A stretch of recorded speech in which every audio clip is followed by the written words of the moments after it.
Hier, j'ai reçu dans mon cabinet un jeune homme de 36 ans qui sortait d'une relation extrêmement douloureuse et pénible.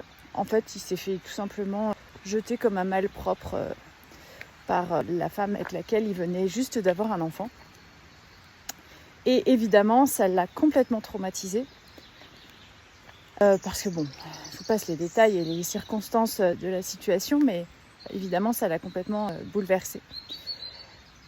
Et aujourd'hui, il est marqué par cette situation, si bien que depuis, impossible pour lui de se reconnecter avec une femme, impossible pour lui d'envisager d'ouvrir son cœur de nouveau.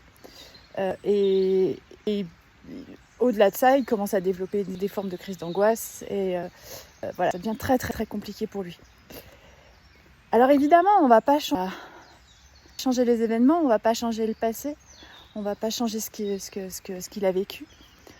En revanche, comme disait le Petit Prince de Saint-Exupéry, c'est pas parce qu'une rose nous a piqué ou qu'on s'est fait piquer plusieurs fois par une rose que pour autant ce n'est pas juste et bon pour nous de ne plus jamais respirer son parfum.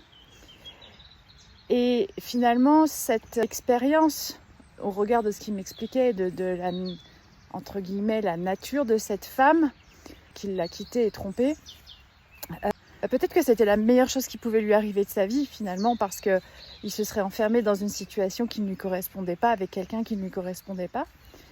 Et l'idée aussi, c'est d'aller comprendre, chercher quelles sont les programmations à l'intérieur de lui qui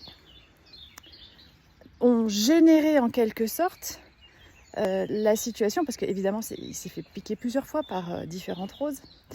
Ce n'était pas la première fois et pourtant il y est retourné. Et donc qu'est-ce qui, dans ces schémas récurrents, fait que, en profondeur, fait qu'il y retourne en fait, qu'il y est retourné. Donc c'est ça qui va être très intéressant de travailler avec lui.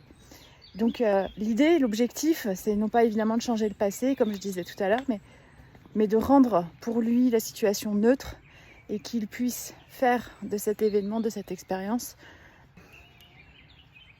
un événement, une expérience de résilience qui va lui permettre d'apprendre et de comprendre et de s'aimer lui-même beaucoup plus profondément. N'oublie pas que tu es la personne la plus importante de ta vie. À très vite!